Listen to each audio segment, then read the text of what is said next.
Todos por acercarse, son unos cuantos ya. Eh, bueno, Oscar hizo una excelente presentación mía, así que no voy a detener mucho más en mí, que no es tan interesante, e ir directo a contarles sobre el tema que nos trae hoy. El auditorio me imagino es bastante variado, así que voy a tratar de un poco responder a las inquietudes de todos. Tengo una presentación con la que voy a ir charlando, pero no duden, por ahí Oscar me puedes ayudar a moderar el chat con alguna pregunta, o al final voy a dejar un espacio para que conversemos, que a veces es un poco más rico. Y bueno, Oscar hizo un repaso de mi actividad, hice un poco de todo, hace unos cuantos años que estoy involucrado del lado de la inversión en compañías de tecnología de alto potencial de crecimiento, que es de lo que vamos a hablar ahora. Si les gusta estos temas o quieren saber un poco más, después al final les voy a dejar algunas referencias de dónde leer, ver más cosas, pero también me pueden seguir en Twitter, donde trato de compartir cosas interesantes de otros y mías sobre el tema. Y para completar un poco quién soy y por qué también estoy acá contándoles sobre esto, les voy a contar aparte de mí sobre Draper Cygnus. Draper Cygnus es un fondo de Venture Capital, que en un ratito voy a explicar qué es. Tenemos 6 fondos hasta ahora de que existe Cygnus como compañía de inversión hace unos 8 casi 10 años ya, con algo bastante dinero invertido en compañías de alto potencial en la región, entre ellas un unicornio, una de estas compañías que vale más de $1 billón. Y para definirnos un poco, somos inversores de largo plazo en compañías de tecnología profunda y descentralización. Nuestra tesis de inversión, esto se los digo por ahora arriba, después van a entender de qué se trata, pero nos enfocamos en compañías con un gran ancla en tecnología propietaria, en tecnología profunda, que estén corriendo es el state of the art, que estén corriendo la frontera de la tecnología y de los negocios innovadores arriba de esa tecnología. E invertimos alrededor de toda la región, para que no sea tan abstracto, alguna de las industrias y tecnologías que nos gustan a nosotros apoyar.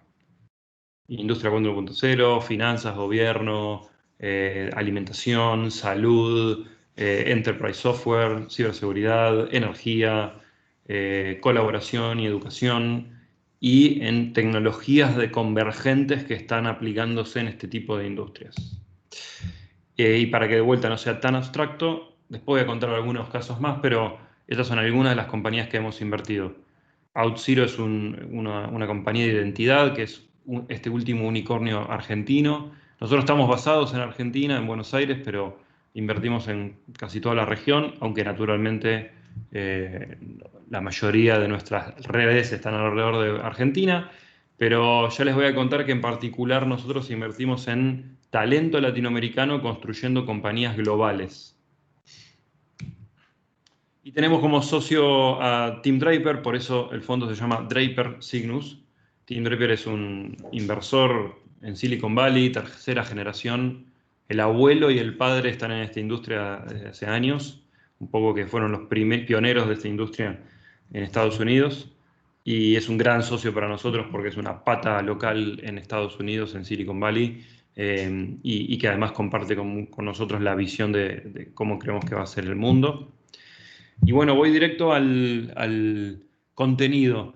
Me pareció interesante para conversar hoy separar en 2 partes la conversación. Una, primero, definir qué es una startup, ¿no? Porque todos hablamos de las startups y de las compañías de tecnología, de innovación, pero me quiero detener un minuto a definir cuál de esas compañías entra en el paradigma de los fondos de venture capital como nosotros. Y después, una vez que las definí, les voy a contar cómo funcionan, cómo piensan y cómo vemos, cómo analizamos las compañías, los fondos de venture capital.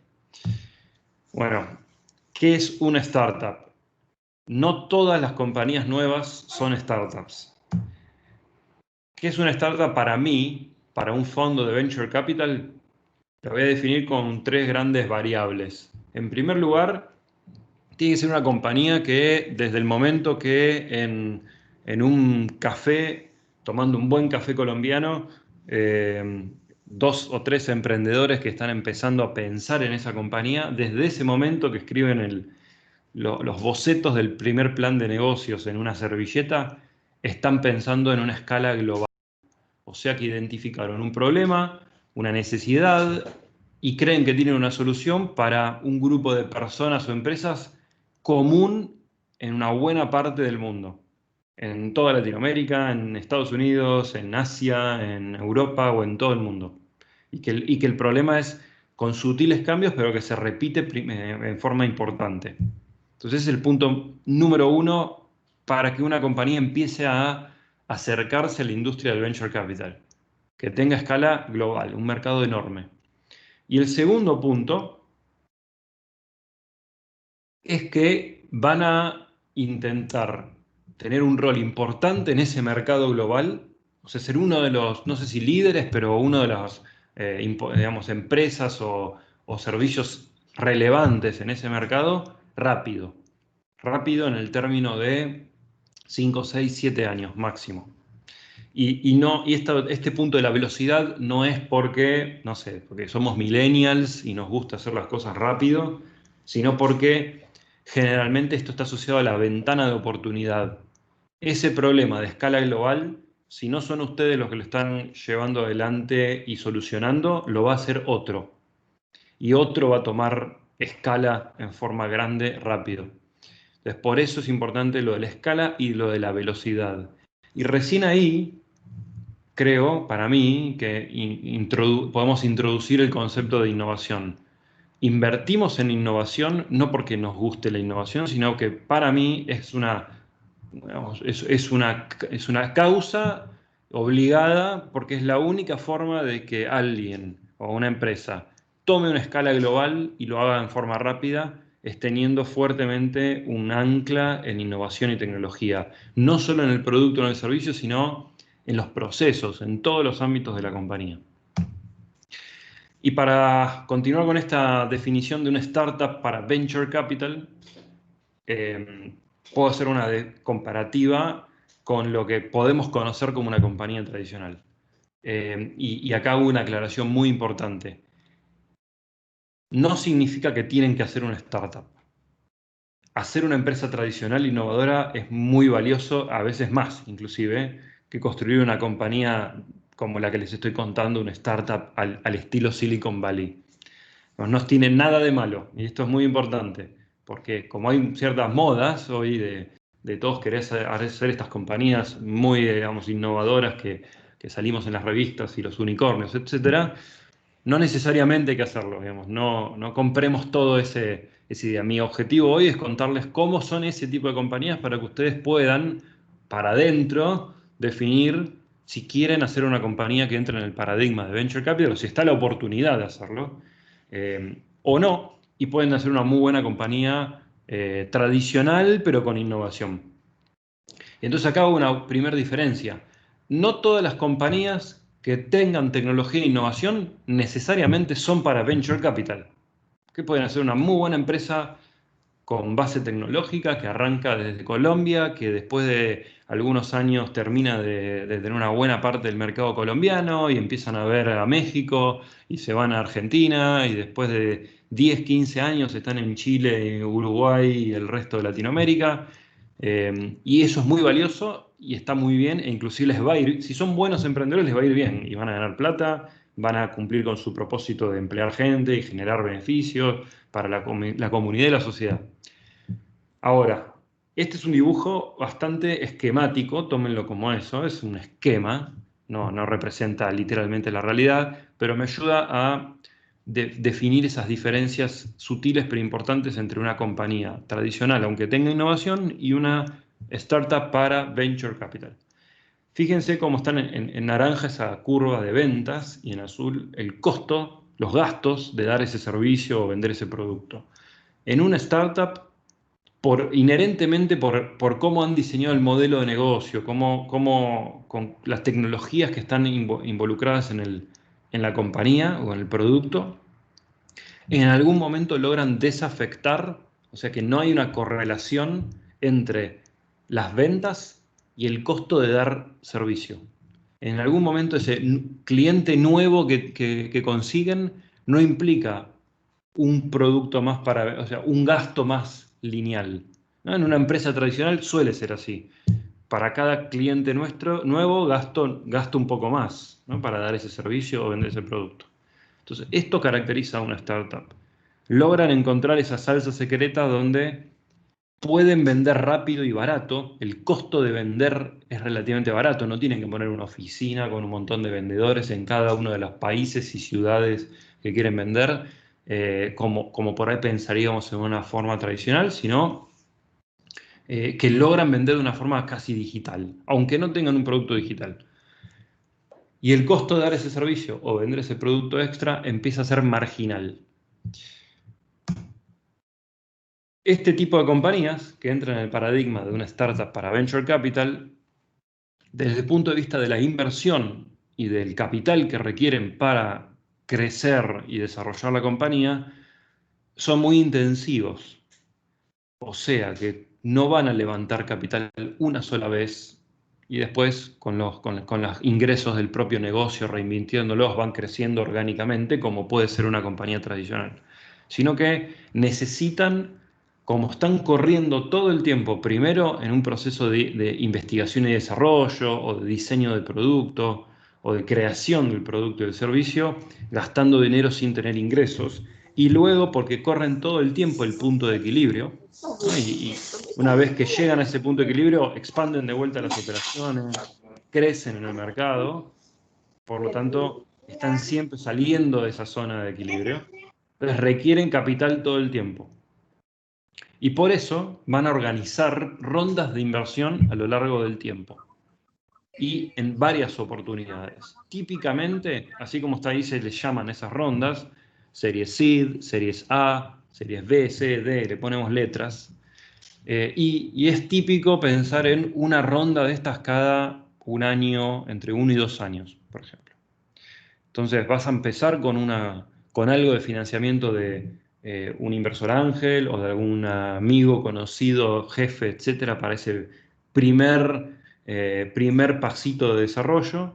Y luego, una vez que lograste ciertos hitos, van a pensar en una ronda formal seed, con fondos de venture capital como nosotros, con inversores ángeles también.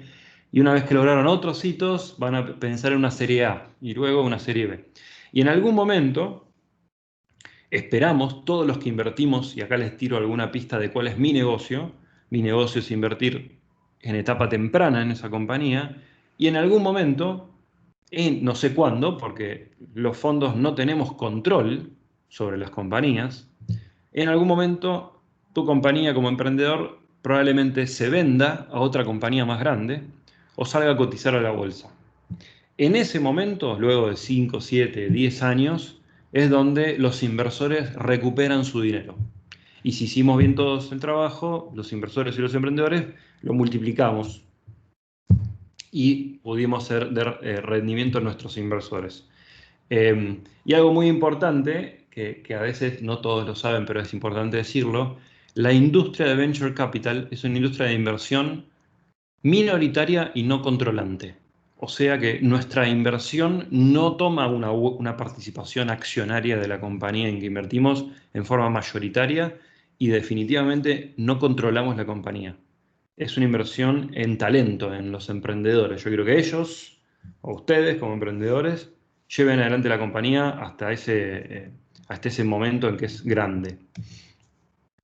Estos son algunos ejemplos de compañías de argentinos, pero que, como ven en la banderita, basados en innovación y tecnología, construyen una compañía que tiene como objetivo el mercado americano, por ejemplo. Satellogic hace pequeños satélites, constelaciones de pequeños satélites. Semtiv hace turbinas eólicas verticales y pequeñas. STAM hace equipamiento que son para biotecnologías en los bioreactores de flujo laminar, que están realmente cambiando la industria entera de la biotecnología. Skylum hace telecomunicaciones de, si fuera la banda ancha, para el espacio, para los satélites como los de Satellogic. OutZero ya les conté. Neuralink hace ciberseguridad. En general, son todos equipos latinoamericanos con investigación y desarrollo, ciencia, desarrollo de software y equipos de personas trabajando desde Latinoamérica, y alguno de los emprendedores fundadores de la compañía vive o se muda a Estados Unidos para desarrollar el negocio y el mercado allá. Hago una pequeña aclaración porque a partir de ahora voy a hablar casi todo de Venture Capital y por ahí les va a empezar a parecer en algunos casos lejano a la realidad de los emprendimientos que están pensando ustedes.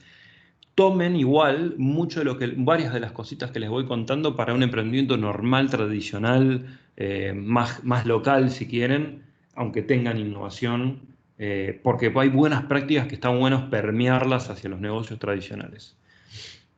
Y si quieren, después cuando abrimos a preguntas, charlamos un poco más de inversión en negocios no tan innovadores o de crecimiento tan exponencial. A estos dos los conocen, los que son nerds como yo, probablemente sí.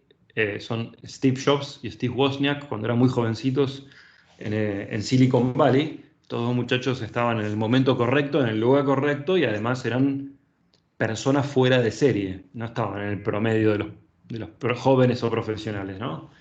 Y a que no conocen probablemente es a este, que es Mike Markula, que es el primer inversor de Apple.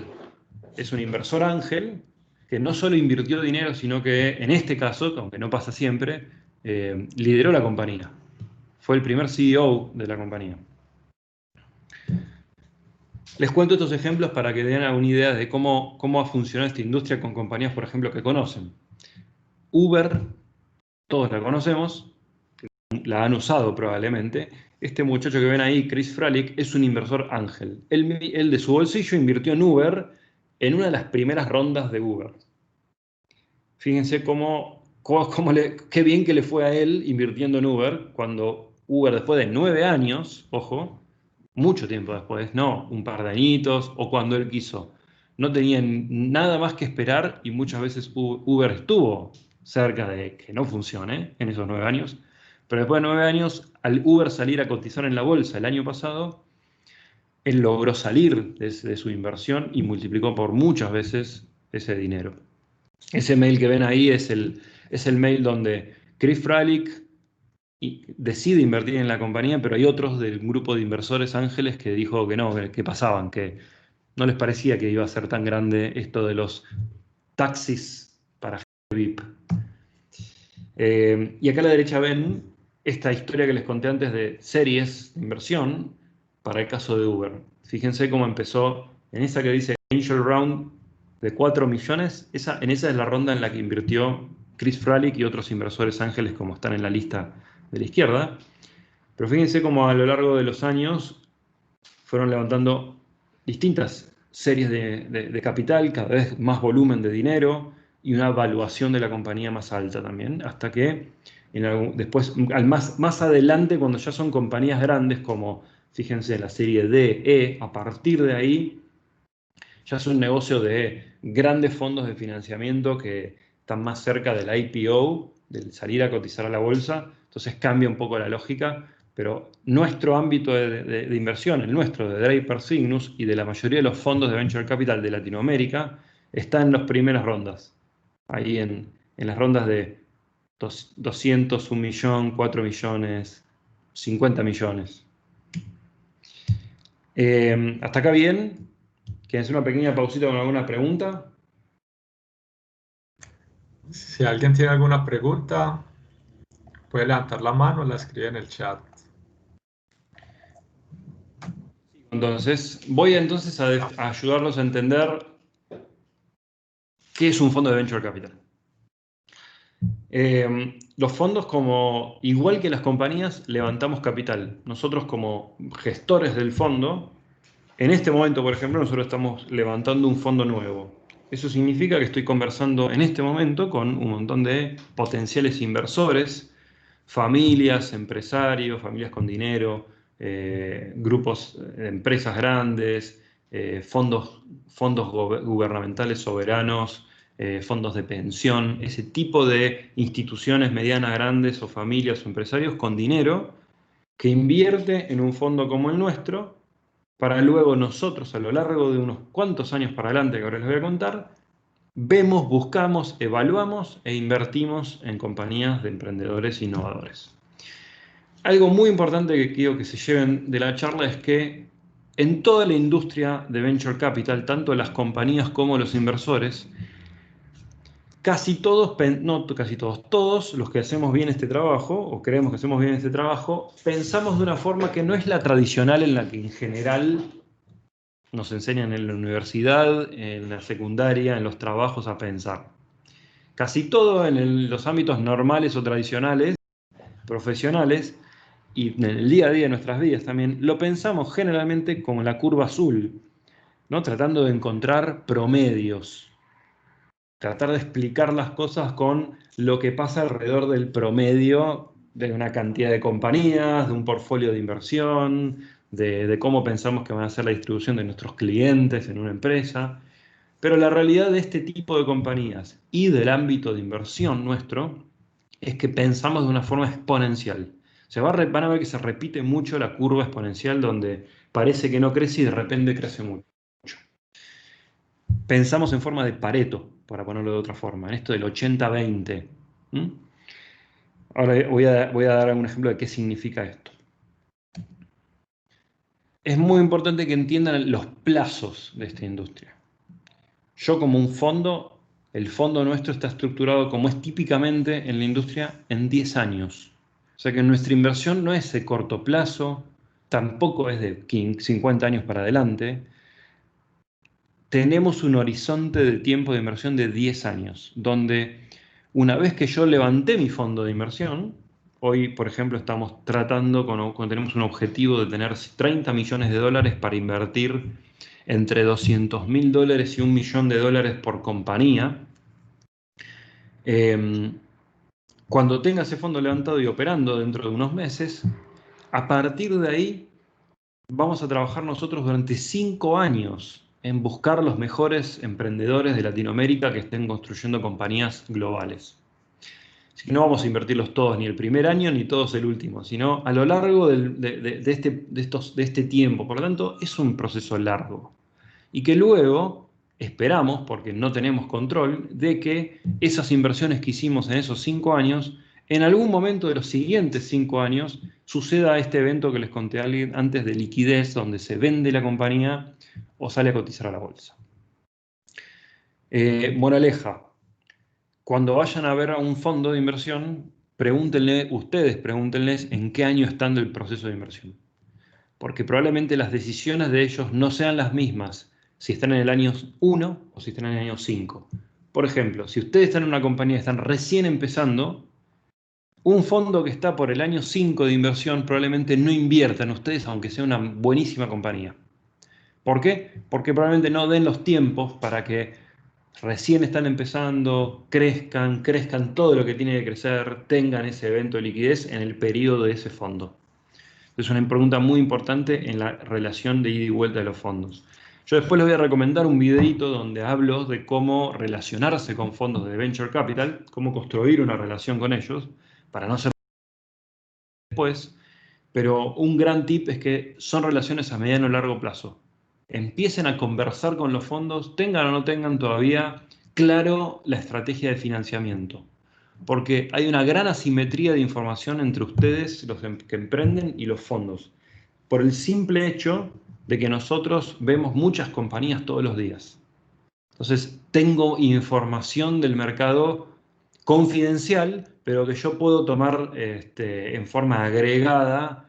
Tengo ideas de las tendencias de lo que está sucediendo. Así que no dejen para adelante el momento de conversar con un fondo, porque nos gusta ver las cosas imperfectas y viendo cómo evolucionan.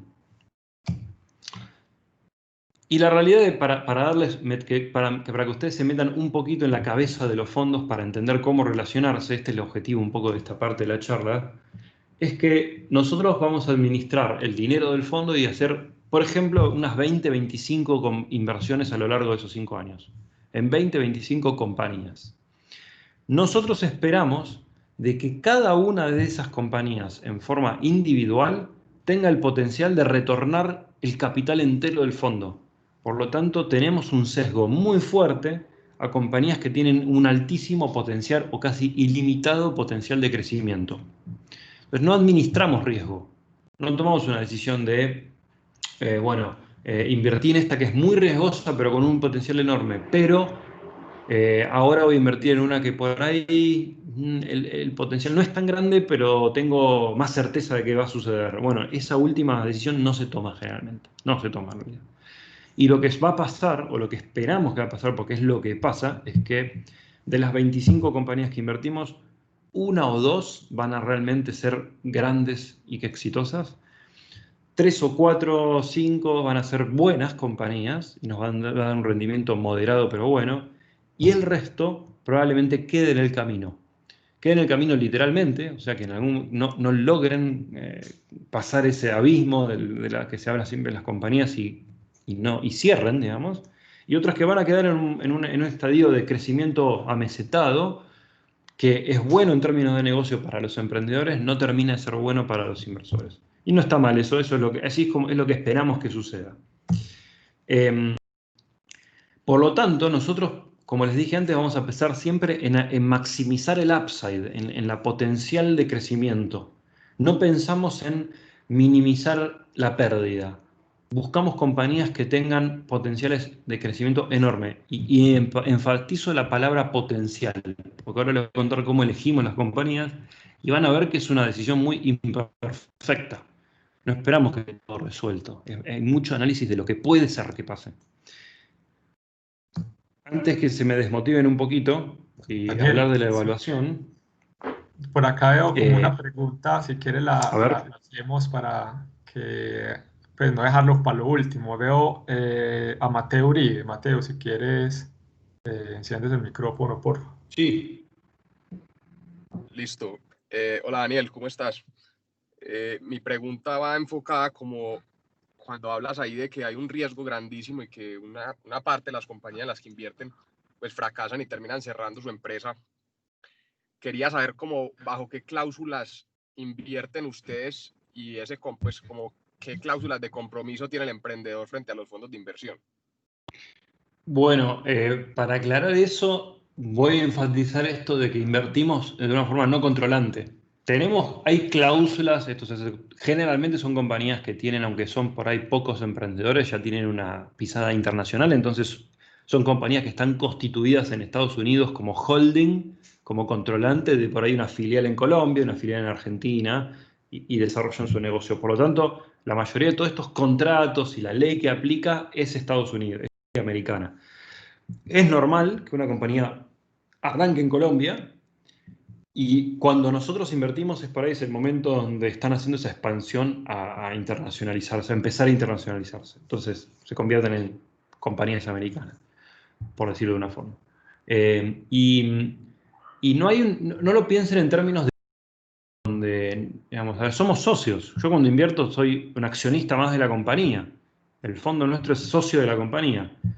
Por lo tanto, no me deben nada. Cuando la compañía no funciona, no funciona. Nada más. Y ya está. Para nosotros esa inversión que pusimos vale cero. Pero no hay reclamos, no hay objetivos de quedarnos con algo porque, no, nada. Inclusive mucho de la ley americana alrededor de estas compañías, sobre todo en etapa temprana, o sea, cuando están en los primeros 2, 3 años, está todo pensado para poder deshacerse rápido. Porque en general no quiero tener, digamos, no busco quedarme con algo que está medio ahí cerrando para poder aprovechar. Al contrario, si no funcionó por los motivos correctos, que muchas veces pasa por eso, no porque haya un mal desempeño de nadie, sino porque a veces el timing es una variable muy, a veces pesada que marca las relaciones. Ahora les voy a contar qué evaluamos, entonces van a terminar de entender, pero no quiero alargar la respuesta y ser concreto. Si los emprendimientos, si fracasó por los motivos correctos, no pasa nada, básicamente. Nada, mejor que cierre rápido si empieza con el próximo proyecto y si fue por los motivos correctos lo vamos a apoyar de vuelta. No sé si respondí tu pregunta. Sí, sí, sí, está claro, está claro. Bien, Muchas gracias. les voy a contar entonces porque les va a terminar de cerrar un poco de toda esta historieta, qué evaluamos cuando pensamos en invertir en una compañía. En general, el proceso de evaluación no lo tomen como que analizamos una carpeta con un montón de datos y planilla de Excel, etcétera, y tomamos una decisión fría, digamos.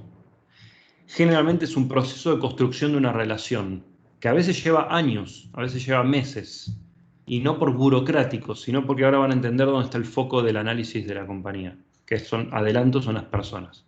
Pero la realidad es que vamos levantando señales de la compañía. Me cruzo con un emprendedor en un evento, lo veo pitchar en el evento, que es un poco un show, por decirlo de una forma, pero después quiero tener una charla con ese emprendedor. Entonces tenemos una videollamada, una horita charlando, debatiendo, preguntando, y tengo mi primer punto digamos, de información de la compañía ahí. Y probablemente sea, che, me gusta lo que están haciendo, contame dentro de unos meses a ver cómo evoluciona, cómo sigue. Y dentro de un par de meses tenemos otra llamada y me cuentan cosas que me generan más entusiasmo. Tracción, desarrollos de la parte científica que evolucionó, y voy levantando estos grados de interés o flags o señales positivas de que hay momentum en la compañía, hasta que llega un momento que digo, che, esto vale la pena que profundicemos en el análisis. Y ahí es donde ahora primera vista sucede, por decirlo ya no primera, por ahí quinta vista, por ahí, tengo que cambiar esto. Y ahí entonces hacemos un análisis bastante profundo. Tomen esto como una simplificación, obviamente, del proceso y de las variables, lo voy a decir en forma general, pero en general hay dos grandes tracks o líneas por la cual evaluamos una compañía. Por un lado, la oportunidad de negocio, por otro lado, el equipo emprendedor, los emprendedores, los fundadores de la compañía. Desde el punto de vista del negocio, es primero porque acá puede haber no aplica venture capital o sí. Vamos por ese punto, volviendo a lo de antes. Entonces, ¿qué solemos ver, evaluar o identificar desde el lado del negocio?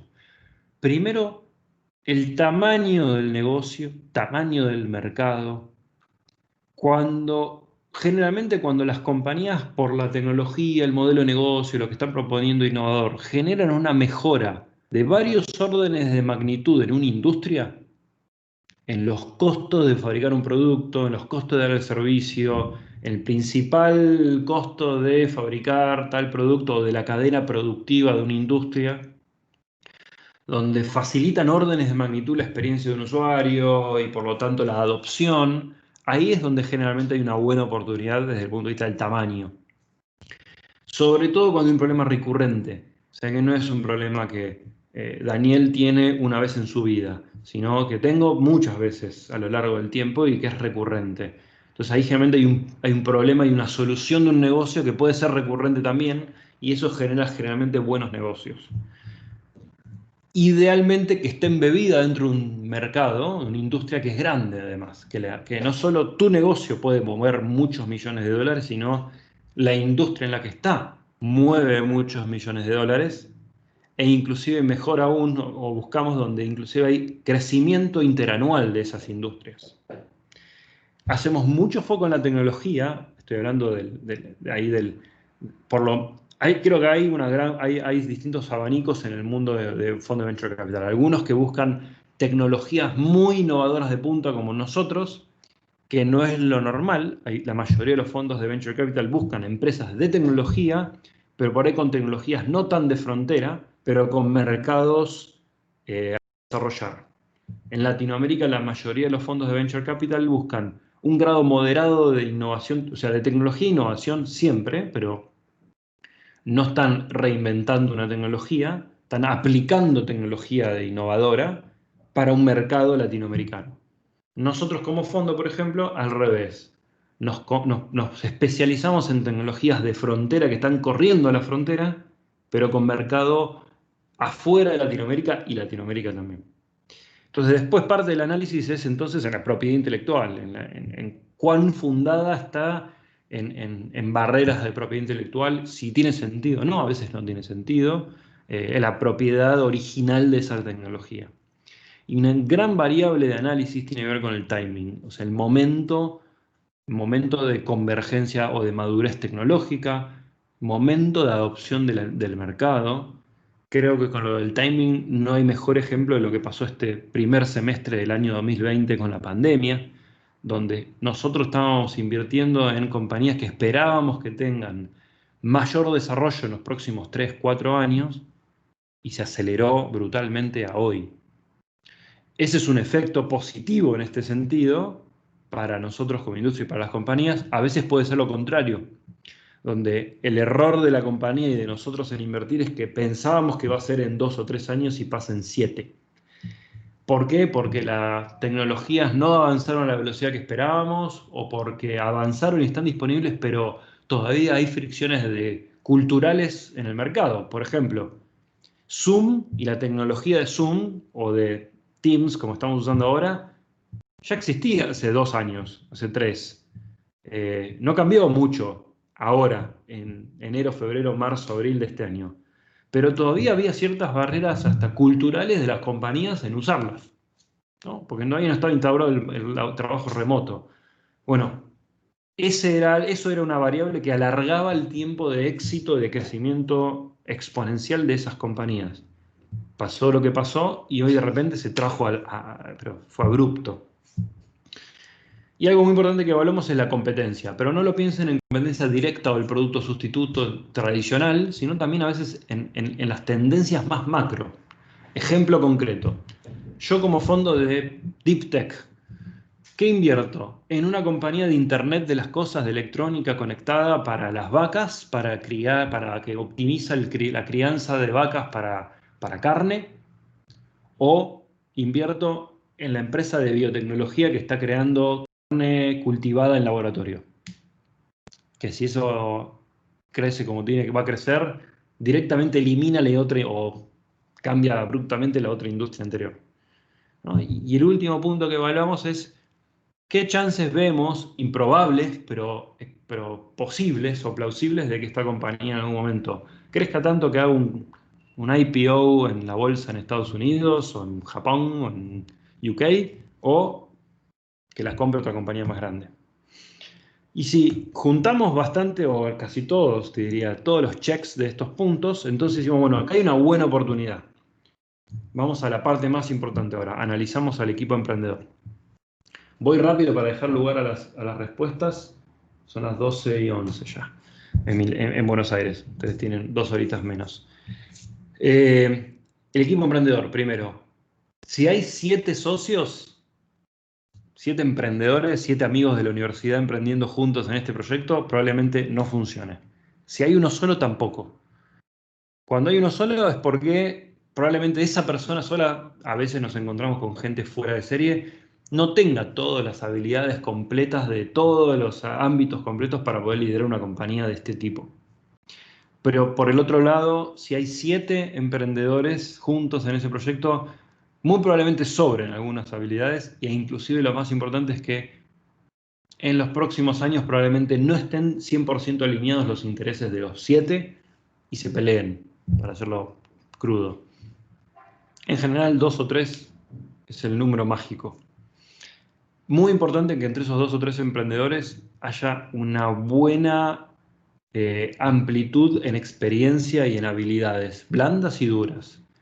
Pero cuando digo amplitud, no digo que uno sea el super crack de tecnología y no entienda nada de negocios y al lado esté el de negocios que no entiende nada de tecnología. Tiene que también haber cierta superposición en esas habilidades. No tienen que ser totalmente antagonistas y complementarios, sino superponerse un poquito en esas habilidades. Y uno de los grandes puntos que analizamos profundamente es la reputación de esos emprendedores. Y literalmente levantamos el teléfono, llamamos, escribimos a antiguos socios, jefes, empleados, colegas, para entender quiénes son, qué hicieron antes, porque eso sí nos va a hablar mucho de cómo se van a comportar hacia adelante con este negocio. Es muy importante que tengan historia conjunta. Cuando digo historia conjunta es que hayan pasado por momentos críticos juntos. Por lo tanto, no nos sirve necesariamente, obviamente estoy haciéndolo bien extremista todo esto. Generalmente, si se conocen los socios desde el jardín de infantes y fueron a la secundaria juntos y se pasaron toda la juventud en boliches y en bares tomando cerveza juntos, no significa nada para mí. Por otro lado, tampoco el que se conoció hace 5 minutos en el posgrado en el MBA. Lo importante puede ser esos casos, pero lo importante es que hayan trabajado juntos, que hayan estado en situaciones de alto rendimiento juntos, hasta las 3 de la mañana para entregar ese producto a ese cliente y que en ese proceso de estrés no se pelearon. Eso es lo que buscamos validar de alguna forma. Y prestamos mucha atención a no solo qué redes de vínculos tienen, sino cómo construyen redes de vínculos, porque gran parte del éxito de estas compañías está en la capacidad de ampliar la red de vínculos que tienen. Suelen ser emprendedores con mucha actitud, que realmente tienen una visión muy clara del futuro de la industria en la que están y del rol que quieren tener, pero al mismo tiempo, porque tienen claridad y conocimiento profundo de la industria, pero al mismo tiempo son permeables a sugerencias y a cambiar. No, digamos, están todo el tiempo debatiendo entre cabezaduras y al mismo tiempo tomar información del entorno. Y algunos de los emprendedores tienen que tener muy buenas habilidades de comunicación, en el sentido bien amplio de esa palabra, porque todo el tiempo van a estar tratando de enamorar clientes, enamorar empleados, traer el mejor talento para su compañía, enamorar inversores, y es un trabajo de comunicación y de habilidad de comunicación muy intenso. Y finalmente, cuando estamos en estadio de una inversión profesional de un fondo de Venture Capital, compromiso, full time, all in en este emprendimiento. Y al final de cuentas, para simplificar obviamente, esto es muy como un análisis muy esquemático desde vuelta de todo esto, en nuestro proceso mental de una toma de decisión para invertir en un fondo, básicamente es un poco es donde veo que hay un potencial de negocio enorme, me hago después la pregunta, ¿es este grupo emprendedor, son estos fundadores de esta compañía los que van a llevar la empresa de esto chiquitito e incipiente que es hoy a este potencial enorme en los próximos años? Me creo que son ellos los que tienen el potencial de hacerlo, porque probablemente hoy no, ¿eh? Hoy las habilidades y el momento no me dice sobre, no veo la actualidad, veo el potencial. Si estamos con, digamos, todos los socios del fondo, creemos de que tienen el potencial de llevar una compañía de 20 empleados a una de 500 empleados en 3 años, invertimos. Algunas sugerencias. Hagan la tarea. Hay un montón de información disponible, por ejemplo, en estas páginas que les estoy mencionando acá. Después le voy a pedir a Oscar que les pase este PowerPoint en PDF, así está todo lo que voy a contar ahora está linkeado con links para que vayan directo. Hay muchas páginas con información de las industrias, de las tecnologías, donde hagan esa investigación de quiénes están haciendo este juego en otras partes. Nunca son los únicos que están haciendo algo. Rara vez pasa eso. Así que no se lo digan a un inversor. Somos los únicos en el mundo que estamos haciendo esto, porque no es así.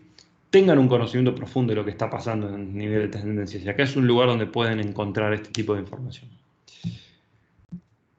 A los que les interesa todo esto, desde el lado de emprender o desde el lado de invertir o de los dos, para entender ambos lugares, hay infinidad de podcasts, blogs, tweetstorms, documentales para entender de qué se trata.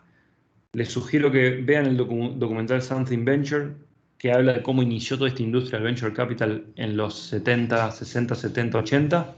Muy ilustradora, les va a servir mucho. Es cortito, ahí está el link para que lo vean. Nosotros tenemos un podcast en español que se llama Un Cisne No Tan Negro, donde en la primera temporada hacemos un poquito de teoría de Venture Capital, de cómo son los fondos, cómo funciona, un poco más amplio de lo que estamos hablando hoy. Y en la segunda temporada van a ver que acaba de terminar el sábado pasado, entrevista a todos los principales fondos de Venture Capital de Latinoamérica. Si los conocen, saben en qué invierten y cómo relacionarse con cada uno de ellos. El Valle de los Trecos es un podcast en español de mexicano y un argentino que están en Silicon Valley entrevistando emprendedores de toda la región. Está muy bueno y muy divertido. Angel, the podcast de Jason Calacanis, es muy interesante para el lado más de inversión, porque entrevista a los principales inversores de Estados Unidos. Y después les recomiendo seguirlo a Naval, que es el dibujito que están ahí a la izquierda en Twitter y en el blog. A Arvind Gupta, que está en el Twitter y en el blog. Y yo tengo, muy humildemente, esa curación de algunas cositas si les interesa. Ahí linkeado en ese un hilo de Twitter con más blogs, con algunos videos, con algunas entrevistas, para completar esta idea de cómo funciona el Venture Capital y principalmente para que entiendan si es el mercado para ustedes o no. Si no es el mercado para ustedes, a ver, termino esto y les doy un último mensaje. Hay un montón de libros para entender qué está pasando con todo esto. Tanto para emprender en este tipo de industria como para invertir o para la vida misma, les sugiero enfáticamente que lean Full by Randomness y Cisne Negro de Nassim Taleb. Todo lo de Nassim Taleb les va a cambiar la forma en que ven todo, les diría. Secrets of Sand Hill Road es un libro muy bueno del año pasado que lo escribió un gestor de un fondo, un manager como nosotros, de un fondo de venture capital americano muy importante, que cuenta bien las idas y vueltas de cómo funciona la industria para que un emprendedor la sepa navegar. Y después algunos libros más generales como Bold, Exponential Organization, que son más generales de paradigmas exponenciales para nuevas compañías. The Coding the World es un libro muy nuevo sobre los procesos más de biotecnología y tecnología sintética para biotecnología de este Arvind Gupta.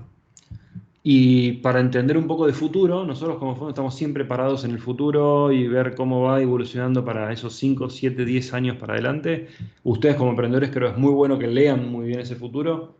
Les sugiero de todos los documentos, de todos los papers, documentos, presentaciones que dando vuelta post-COVID, específicamente estos dos. Lo demás me parece que dicen mucho de lo mismo y no aportan mucho, pero estos dos realmente son espectaculares. Rethink Humanity y Low Touch Economy. Y lo último, si mucho de todo lo que les conté les parece medio lejano, esto del Venture Capital, en el espectro de inversión, nosotros estamos en un extremo para todo este tipo de compañías, pero que es muy importante que los conozcan y que sepan que existe y cómo es este juego, que es para muy pocos.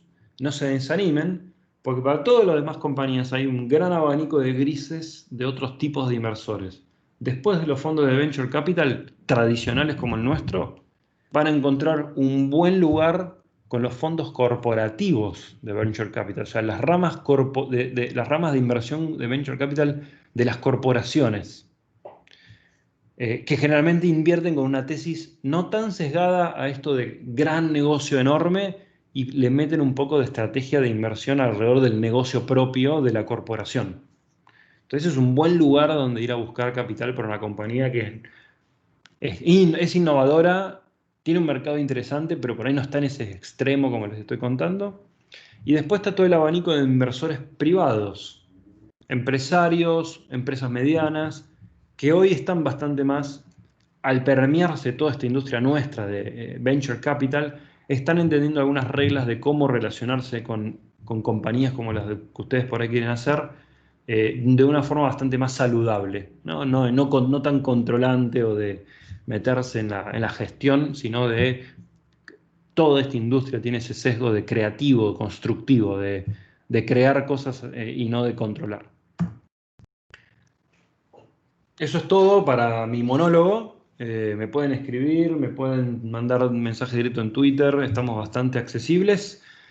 Sepan que voy a tardar en responder algunas consultas, preguntas. Les sugiero que primero miren todos estos podcasts, escuchen todas estas entrevistas y luego me escriban. Así alineamos bien los intereses y somos mejores con el tiempo todos. Pero estoy a disposición para lo que quieran, especialmente para compañías de tecnología de frontera. Saco la presentación y escucho, así nos vemos y los conozco un poco también. Perfecto, Daniel, muchas gracias. Yo voy a empezar con dos preguntitas mientras las personas se animan. La primera que ahorita mencionabas, pues como que cada fondo tiene su tesis. Yo me imagino, pues obviamente que cada uno pues la tiene, pero me gustaría entender un poquito pues las tesis, pues de una manera muy breve que hay En pues. forma general, lo que les sugiero es que hagan la tarea de primero conocer a los fondos, antes de ir a tirar un mail, a hacer pedir una introducción, etc. Y para hacerlo no es muy difícil, primero porque todos los fondos somos bastante más accesibles, estamos muy abiertos a contar cosas. Por ejemplo, después les voy a pasar un link donde pueden reservar Office Hour, o sea, una conversación sin introducción y sin temática de media horita con casi todos los fondos de Latinoamérica. Están en una página colgaditos para que busquen o nos saquen una reunión a mí, a cualquiera de ellos, conversen. Para entender las tesis, un primer lugar es la página de cada uno de los fondos, pero para llegar a esos fondos tienen que saber dónde están. Cada uno de los países tiene alguna asociación de fondos de venture capital. En Colombia está Colcapital, por ejemplo. En Argentina es ARCAP. En Chile es la ACBC, la Asociación de Capital Emprendedor y Venture Capital Chilena. En México está AMEXCAP. Esas asociaciones entren a sus páginas, van a ver a los miembros. Generalmente, por ejemplo, en la de Argentina hay un catálogo donde se bajan un PDF con todos los fondos de Venture Capital que están basados en Argentina y sus tesis de inversión. Y ahí van a poder encontrar en qué estadio invierten, qué cantidad de dinero invierten, qué tipo de compañías invierten. Por ejemplo, hay fondos que invierten en compañías de digitalización, o sea, todas las compañías que estén en el proceso de digitalizar Latinoamérica. Por ejemplo, Howard Ventures en México o AllVP en México y en Chile. CASEC es el gran fondo que es de un par de argentinos, pero que es regional, mucho en Brasil, mucho en México, Colombia y en Argentina, que busca compañías que tomen todo el mercado latinoamericano fuerte. Pero es para rondas bastante más avanzadas. Alaya, que están acá en Argentina, es otro buen fondo. Genesis Ventures en Chile, los chicos de Dalus Capital en México. Estoy nombrando algunos nada más, pero esas tesis las van a encontrar investigando un poquito cada uno de esos fondos. Y si quieren, se ven la temporada 2 de nuestro podcast, donde cada uno de ellos los pueden conocer, saber quiénes son, sus historias, en qué invierten, etc. Bueno, perfecto. La segunda, el perfil, si nos hablas un poco como el perfil, más o menos lo mencionaste, pero por ejemplo yo acá en Colombia estoy viendo el mundo de las fintech, hay más de 150 empresas nuevas en Colombia de fintech, también vi también el tema de GovTech, o sea, compañías asociadas con el gobierno. Bueno, hay una lista ahí como grande, entonces no sé si de pronto tú como son la mayoría de estudiantes que a lo mejor en su futuro quieren emprender, como qué recomiendas a ellos o en qué sectores o en qué Creo tecnologías. que en ese último slide donde les mostré esos dos documentos, Rethink Humanity y Low Touch Economy, están linkeados, así que cuando se los pases se los van a poder descargar o acceder a esos. Lean eso y realmente los va a inspirar en qué tendencias digamos, vemos oportunidades todos en los próximos 10 años. Y esa va a ser una buena forma de apuntarle a algo. Después, emprender no es para cualquiera, es jodido. No sé si lo dicen así en Colombia, acá en Argentina es difícil, muy difícil. Más emprender compañías para venture capital. Una buena forma que a veces sugiero de empezar a permearse con todo este ecosistema es trabajar en una startup. En vez de, o después de trabajar en una corporación, que puede ser el anhelo de alguno de ustedes estudiantes, vayan a trabajar en una compañía que está iniciándose, que ya tiene fondos, que ya levantó capital de un fondo colombiano o argentino o americano. Van a encontrar una forma de... Generalmente son compañías que son chiquitas, por ahí son 20 empleados, son muy dinámicas, pero por ahí logran vivir profesionalmente el paso de 20 empleados a 200 en 3 años. Y ahí hay oportunidades de desarrollo profesional tremendos para gente también, ojo, no, digamos, tranquila, inquieta. ¿no? Que tiene ganas de hacer algo donde hay desafíos todos los días. Y un poco ese es el perfil de los que emprenden y también de los que trabajan en estas compañías en etapa temprana. Y además lo interesante es que en estas compañías es común para estos primeros empleados compensaciones mixtas entre sueldo y un poquito de acciones de la compañía, que por ahí no valen nada en ese momento, pero si esa compañía crece mucho, esas pequeñas porcentajes de acciones de medio punto o 1% puede valer mucho después. O un poco ese es el incentivo, ¿no? Es para gente que quiere tener skin in the game, están metidas en crear algo. Y naturalmente, industrias como FinTech, AgTech son las que salen primero en Latinoamérica. ¿Por qué? Porque somos todavía un lugar en desarrollo, entonces las finanzas es un lugar muy... A ver, el peso está devaluándose todos los días, el peso mexicano, el peso colombiano, menos que el argentino, pero también. Pero no se sientan mal, el dólar se está devaluando. Los americanos de repente descubrieron la inflación, porque la Fed digamos, emitió trillions en los últimos meses. Así que el mundo cripto, descentralización, esas palabras son las que están buenas verlas. Biotecnología es biotecnología y biología sintética. Synthetic Biology es otro de los grandes áreas muy interesantes para profundizar y hacer cosas. No sé cuál es la profundidad de la industria aeroespacial en Colombia, pero todo lo que tiene que ver con el espacio también. Si hay un pool de talento científico, tecnológico, aeroespacial, hay cosas muy interesantes para hacer en ese espacio. Todo lo que tiene que ver todavía con e-commerce en Latinoamérica tiene un potencial de upside enorme, pero guarda que es lo mismo que en FinTech. Ya hay muchos jugadores, así que guarda de no hagan lo mismo que ya están haciendo todos en Colombia y en el resto de Latinoamérica. Por eso les propuse que lean esos dos reportes, así corran un poquito la barrera a cosas más hacia 5 o 7 años para adelante. No sé si ahí respondí un poquito a esa pregunta, pero Sí, a ver si no sean tímidos, che. sí, bueno, ahora Pregúntenme que los demás. escuchamos estudiantes o invitados, si tienen Ya preguntas. cumplimos la hora, así que pregúntenme ustedes qué les genera todo esto, porque deben tener 1000 preguntas. Anímense.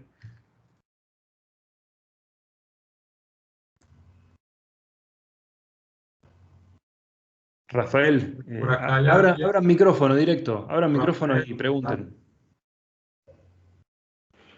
Hola Daniel, buenos días. Buenos días, Rafael. La pregunta mía va enfocada muchísimo más desde la parte desde la visión desde el inversionista. Algo que imagino que pasa mucho en Argentina y aquí en Colombia también es que la mayoría de los emprendimientos son de personas que tienen un excedente de capital, digamos que se inclinan más por ese lado que por la parte de la profesionalización.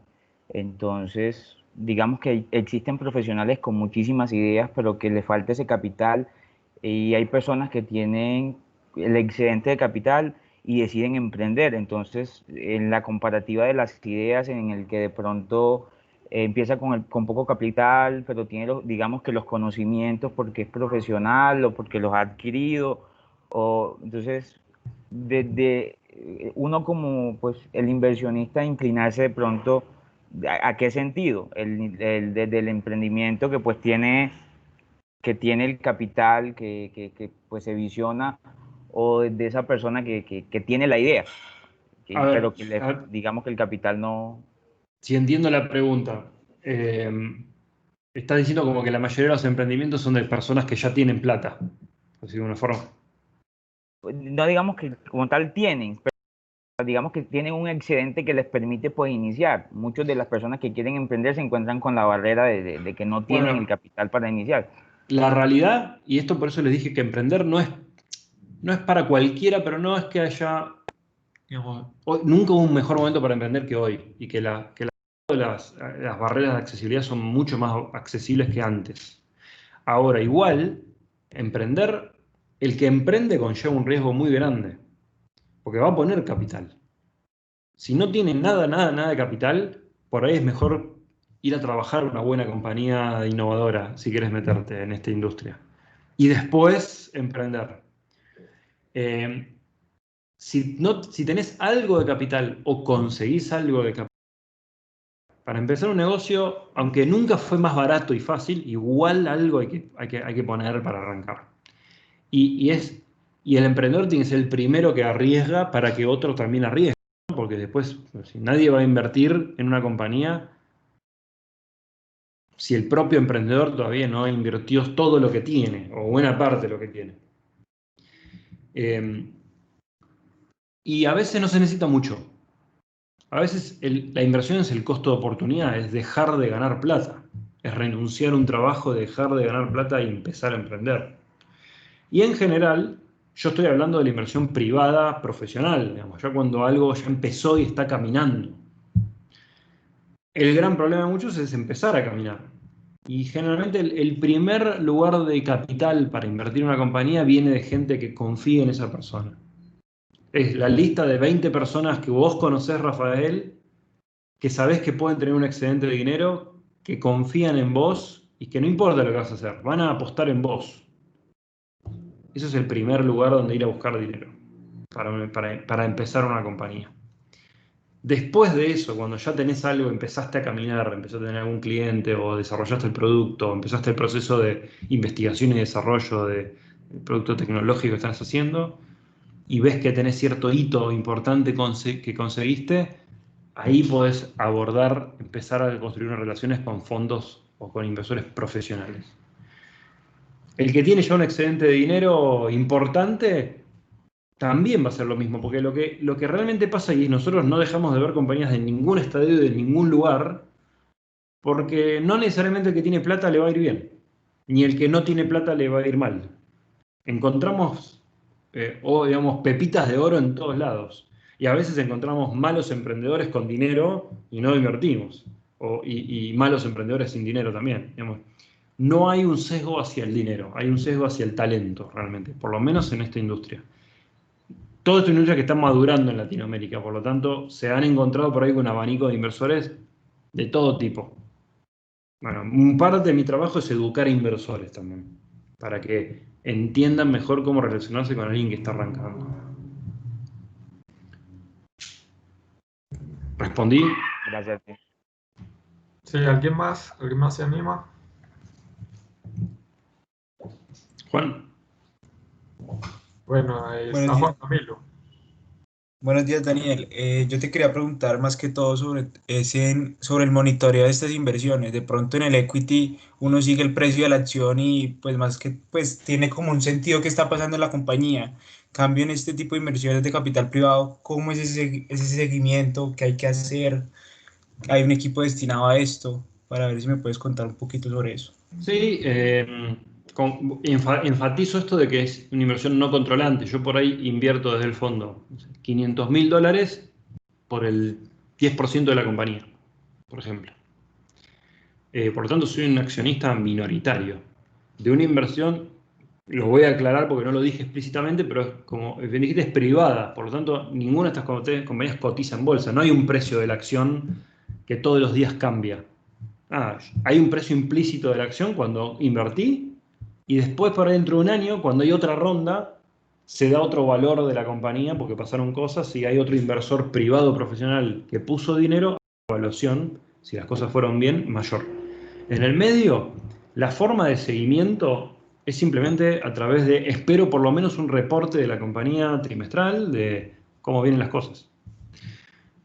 Al principio solemos tener un poco más de trabajo nosotros en ayudarlos, específicamente en tratar de prepararlos para levantar la próxima ronda.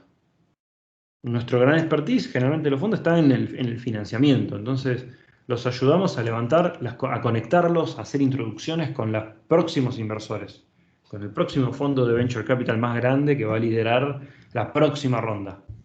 Y la relación es así, es de una llamada cada por mes para ver cómo andan, ayudar en lo que podamos, con conexiones, con contactos, etcétera, a veces cuando tenemos una participación importante y los emprendedores creen que podemos tener un rol más estratégico, tenemos un asiento en el directorio de esa compañía.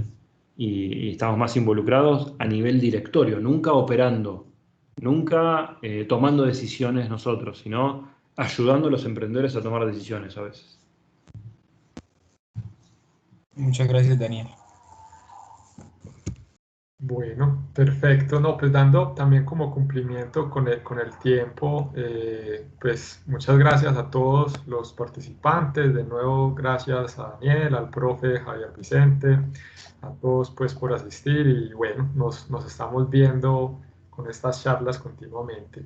Gracias, Oscar. Les dejo un mensaje nada más. Me interesa muchísimo conocer, acá hay 32 personas, a las que estén pensando hacer cosas o estén haciendo cosas con tecnología de frontera, o conozcan a alguien que está haciéndolo en Colombia, que esté pensando algo así con el paradigma que les conté hoy, escríbanme. Listo, perfecto. Sí, por medio mío podemos hacer el contacto y hay una última recomendación. Veo que hay mucho ingeniero administrativo, financiero, es que se empiecen a juntar también con los mecatrónicos, mecánicos de sistemas, bueno, las otras disciplinas que tienen en la universidad para que desarrollen emprendimientos como los que están buscando pues allá en Argentina, bueno, y en todo el mundo pues. De nuevo pues muchas gracias y suerte para todos, gracias a todos. Gracias a todos por estar acá. Adiós.